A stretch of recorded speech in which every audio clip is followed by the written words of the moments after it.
Let's talk about the arrest of the leader of IPOB. How did you respond to that? Well, Nigeria, for me, it's not for me to tell the government to prepare itself, because there's going to be a huge squawk when the truth about how Kanu was arrested, when the truth comes out. Our nation is, people are alleging this and that and that. So that's one phase, whether Nigeria has acted outside international law. That's one issue. The second issue, however, has to do with Kanu's conduct outside the nation. There's been a level of hate rhetoric, which is, for me, has been most unfortunate, issuing from Kanu outside. But for me, hate rhetoric is an issue which can only be judged by the laws of any nation. So we come back to the issue, was it right to have, for me, quote unquote, kidnapped? You can say intercepted as much as you want, but I think that Kanu was kidnapped, and that is wrong internationally, and it's wrong morally. And how would you advise the federal government to move forward? Talking about all this now, you've identified some pitfalls in the way that the arrest of Nnamdi Kanu has been handled, and also the way the DSS raided Sunday IGBOHO's house. For Nnamdi Kanu, for starters, how would you advise the federal government to move forward in terms of his trial and other things that will come up after now? To answer that kind of question, we have to ask ourselves, what is the position mentally, spiritually, economically, politically? What's the state of mind, the collective state of mind of a vast section of this nation at the moment? And that state of mind is best described as distrust, total distrust. This government has earned itself, rightly or wrongly, that's for the government, that side to decide. But anybody who's telling this government that the people of this nation still trust it, I'm sorry, if the government believes that, it's really plunging this nation further into the abyss. After raiding his home, the DSS had come out to say that Sunday IGBOHO is wanted and that he should turn himself in. What would you advise he does in this situation? Well, my advice is not even so much IGBOHO, but to the government, that they should stop pursuing this person as a criminal, because you have begun by acting in a criminal fashion against him. Because if and when IGBOHO comes to trial, I guarantee you it's the government which will be very, very embarrassed. Very embarrassed. So it's not even in the interest of the government. I think they should just tell IGBOHO, we made a mistake. We should not have acted in this way. You are no longer wanted. Please go back to your home. In fact, escort him to his home, quietly, and let him resume his normal life. To declare him wanted. And again, this is another issue of language. I read in some papers, IGBOHO is in hiding.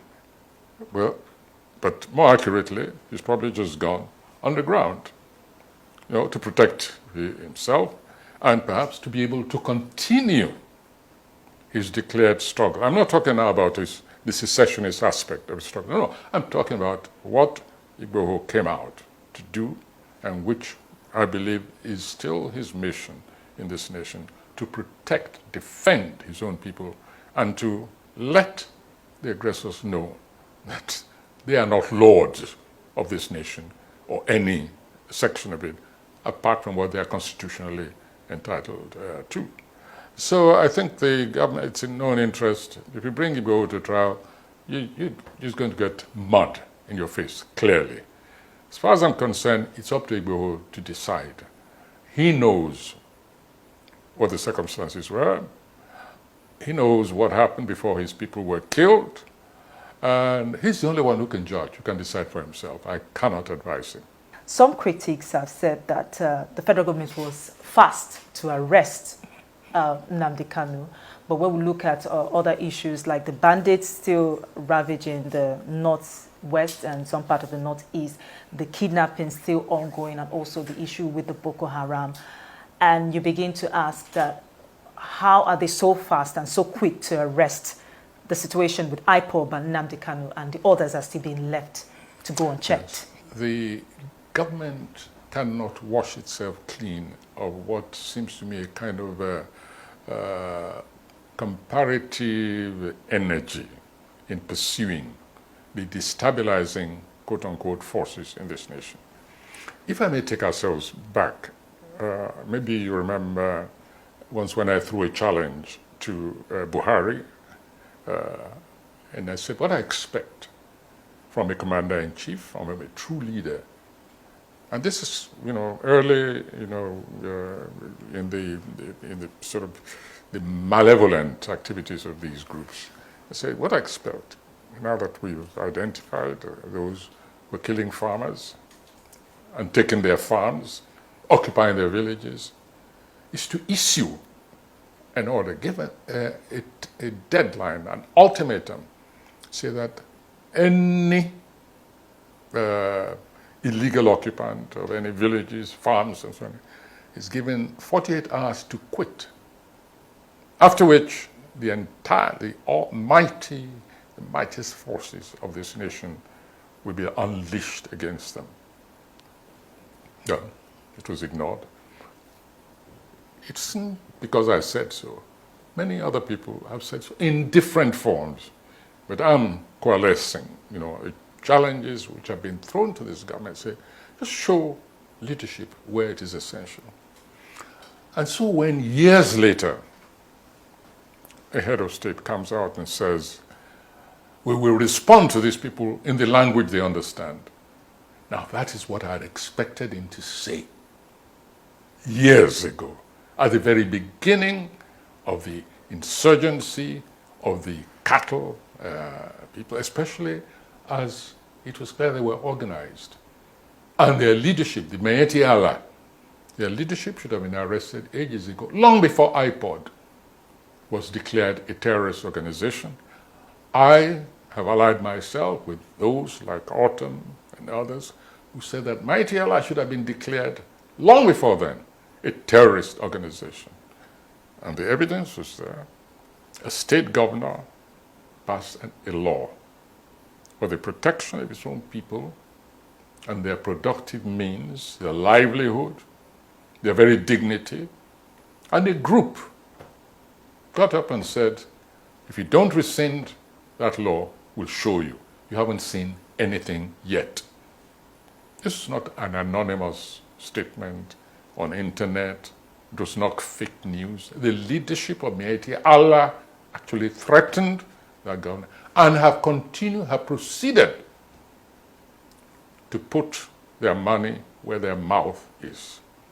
Nothing has happened to them. We have not seen the same energy, the same deductive, organizational sleuthery mounted against these people. I'm not aware that even one of them has ever been called for questioning. And what did IGBOHO do? And they didn't even call him for questioning. They just attacked him in the middle of the night. I mean, illegally and constitutionally. So people are right to say there has been an unbalanced, unequal, and irregular approach to security enforcement in this nation. What do you think will happen next? Do you see a situation where we'll have more Sunday IGBOHOs, more Nnamdi Kanus arising from the west, the east, the south? We already have them. They exist inside, within, and they exist outside. It's not IGBOHO who's the issue. It's not Kanu who's the issue. It's a collective distrust, disenchantment. That's the word I want. Collective disenchantment with the conduct of this regime. And that's why I say it can only redeem itself, it can only reverse this downhill course it's embarked upon by now coming clean, trying to open a totally new page. Even forget the past. How do we move on from here? And so I want all this business, we met this and we do this by the self-excusing by Buhari. Yes, thank you. Take it for granted. You did not create Boko Haram. We accept it. You did not create Mayeti Allah. But what did you do about it? That is the question. Or what should you do from here on? It's the only way we'll save our sanity and also make the slightest progress.